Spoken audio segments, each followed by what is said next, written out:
नमस्कार, गावाकडची टेस्ट या YouTube चॅनलवर आपलं सर्वांचं सहर्ष स्वागत. आपण बाहेर बेकरीमध्ये गेल्यावर आहे ना आपल्याला गेल्यावर एक गोड पदार्थ दिसते म्हणजे मैसूर पाक. मैसूर पाक म्हटले की सगळ्यांना आवडणारे पदार्थ आहे. त्यामुळे ना आपल्याला ते बघितल्यावर आपल्याला पण खायचं असं वाटतंय. तर आहे ना त्या मैसूर पाकामध्ये ते कसं बनवतात, त्याच्यात काय काय असते ते आपल्याला माहिती नसते. तर आहे ना ते कसं बनवतात, त्याच्यात काय काय साहित्य वापरतात ते आज आपण आहे ना तुम्हाला संपूर्ण रेसिपी तुम्हाला दाखवणार आहोत.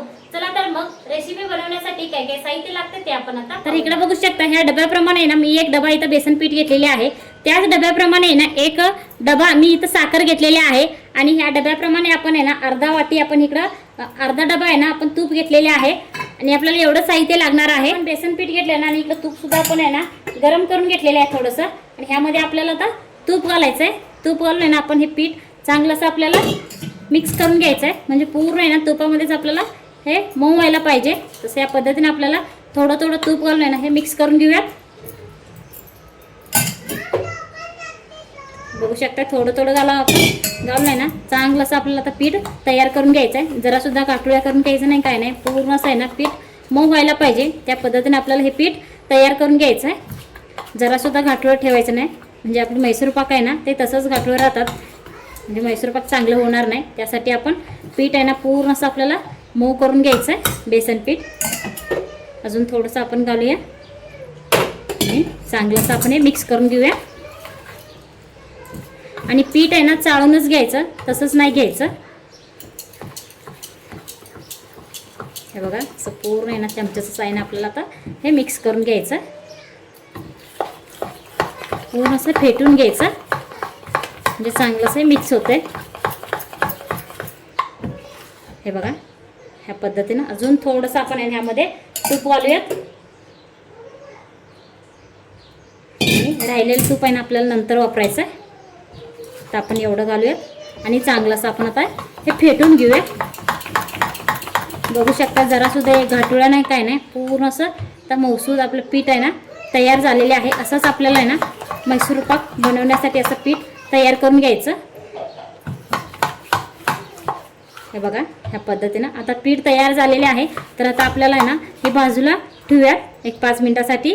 तोपर्यंत आपण पाक तयार करून घेऊया. हे बघा आता आपण इकडे एक कढई ठेवलेली आहे. कढईत आपण आहे ना ही साखर घालूयात. हे मोजून घेतलेलं आहे साखर आणि ह्यामध्ये आहे ना ह्या डब्याप्रमाणे आपल्याला अर्धा डबा आहे ना पाणी घालायचं आहे. बघू शकता. तर आपल्याला चांगलं असं येणं जाता पाक तयार करून घेऊयात. पूर्ण आपल्याला साखर विरघळून घ्यायचं. विरघळून आपल्याला ना एक तारी पाक आपल्याला तयार करून घ्यायचं आहे.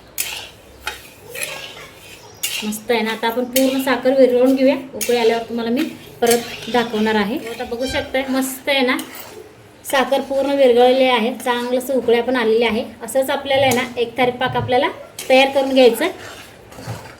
अजून एक आपण 5 मिनिटं चांगलं शिजवून घेऊया. तोपर्यंत आहे ना आपलं पाकसुद्धा तयार होईल. मस्त शिजत आहे. उकळ्या पण खूप छान सुटलेल्या आहे.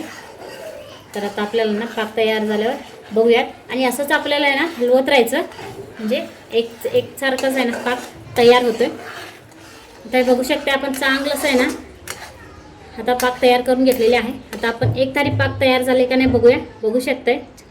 आता आपण थोडंसं फुंकून आहे ना हातावरती घेऊया. हवा बघू शकता एक तारी पाक आता आपली तयार झालेली आहे. बघा कसं तार सुटाले. असंच आपल्याला आहे ना पाक हे तयार करून घ्यायचं आहे. पूर्ण एक तार पाक आता तयार झालेले आहे. असंच आपल्याला ना पाक तयार करून घ्यायचं आहे. तर आता आपण इकडे बेसन पीठ तयार करून घेतलं होतं ना ते आपल्याला आता सगळं आहे ना ह्यामध्ये घालूया. पाकामध्ये आपल्याला सगळं घालायचं.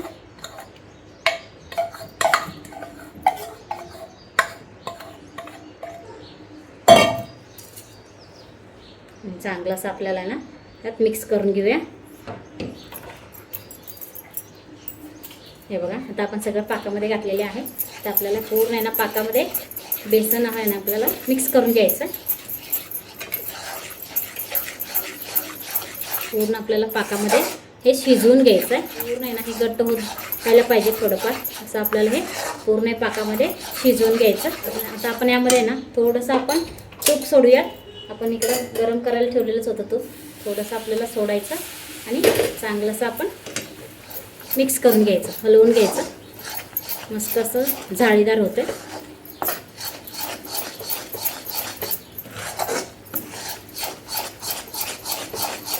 आणि जाळी पण सुटायला पाहिजे, मगच आहे ना चांगलं असं आपलं मैसूर पाक तयार होतं जाळीदार.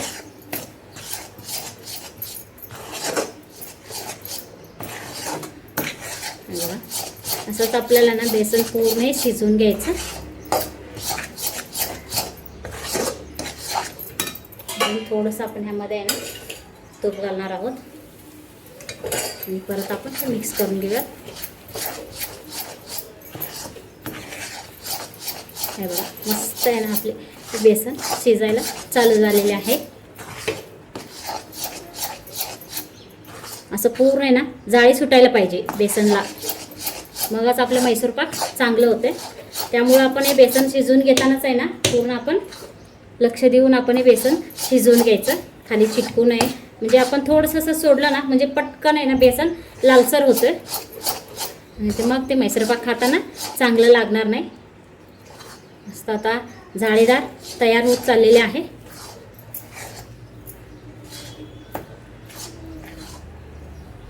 किती आपल्याला ह्यात तूप असते ना तेवढं आपण घालायचं. आता बेसन तर आता चांगलंसं तयार झालेलं आहे. डबा घेतलेला आहे, डब्याला सुद्धा आपण थोडंसं तूप लावून घ्यायचं, सगळीकडे पसरून घ्यायचं म्हणजे आपली मैसूर पाक आहे ना खाली चिटकणार नाही. त्यासाठी आपण इकडं तूप लावून घेते. तर आता आपल्याला आहे ना ते बेसन तर तयार झालेले आहे. तर आता आपण हे खाली काढून घेऊयात. तर आता आपण इकडे डबा घेतलेला आहे, डब्यात आपल्याला डायरेक्ट आहे ना हे पीठ खाली काढून घ्यायचं आणि डायरेक्ट आपल्याला हे डब्यातच घालायचं. तर सगळीकडे आपल्याला आता हे पसरून घ्यायचं.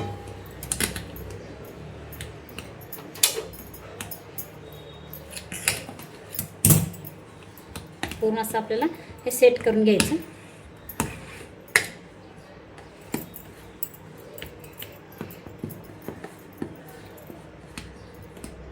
आता आपण ह्या पद्धतीने तयार करून घेतलेले आहे. तर आता आपल्याला ना एक अर्धा तास आपण असंच ठेवूया म्हणजे पूर्ण गार होईल. गार झाल्यावरच आपल्याला हे काढून घ्यायचं आहे, बघू शकताय.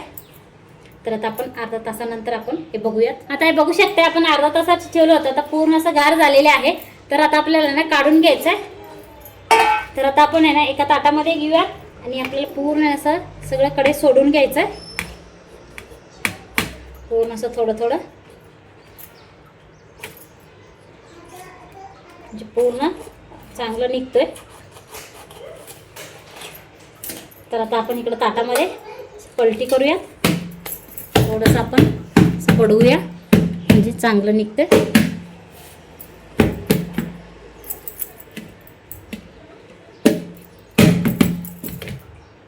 हे बघा आता डब्यातनं आता निघालेले आहे, बघू शकताय.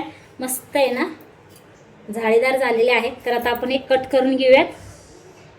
इकडं चाकू घेतलेला आहे, चाकूच्या साहाय्याने आपल्याला कट करून घ्यायचं.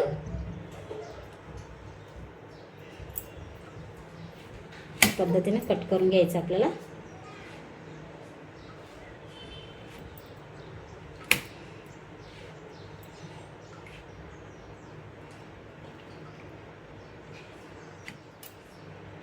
बघू शकते मस्त असं जाळीदार पण झालेले आहे. आपल्याला आता किती मोठं पाहिजे तेवढ्या अनुसार आपण हे कट करून देऊ शकतो दिसतं आणि खायला तर मस्तच लागणार आहे. तर आपण हे सगळं कट करून घेऊयात.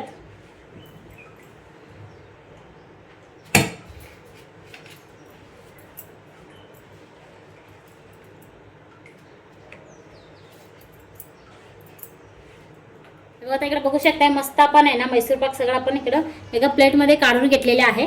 दिसायला पण छान दिसतो आणि खायला पण मस्तच लागणार आहे आणि मस्त असं जाळीदार पण झालेले आहे, त्यामुळे खायला तर मस्तच लागणार आहे. आता बघू शकताय आपण मस्त आहे ना इकडे मैसूर पाक आपण आता तयार करून घेतलेले आहे. दिसायला पण छान दिसतो आणि खायला पण मस्तच लागतो. मस्त आहे ना, बेकरी सारखंच आहे ना मैसूर पाक तयार झालेले आहे. तुम्ही पण आहे ना घरच्या घरी बनवा, मस्त होतं आणि सगळ्यांना पण आहे ना खूप आवडते. या पद्धतीने केल्यावर लहान मुलं सुद्धा आहे ना आवडीने खातील आणि आपल्याला बाहेरचं विकत आणण्यापेक्षा आहे ना आपल्या घरच्या घरी बनवायचं. आपल्याला किती पाहिजे तेवढं खाता पण येतोय. तुम्ही पण नक्की करून बघा. तर आजचा व्हिडिओ तुम्हाला कसं वाटलं ते जरूर आम्हाला कमेंटमध्ये सांगा. व्हिडिओला लाईक करा, शेअर करा. अजूनही आमच्या चॅनलला सबस्क्राईब केलं नसेल तर सबस्क्राईब करा आणि बेल आयकॉन प्रेस करा. धन्यवाद.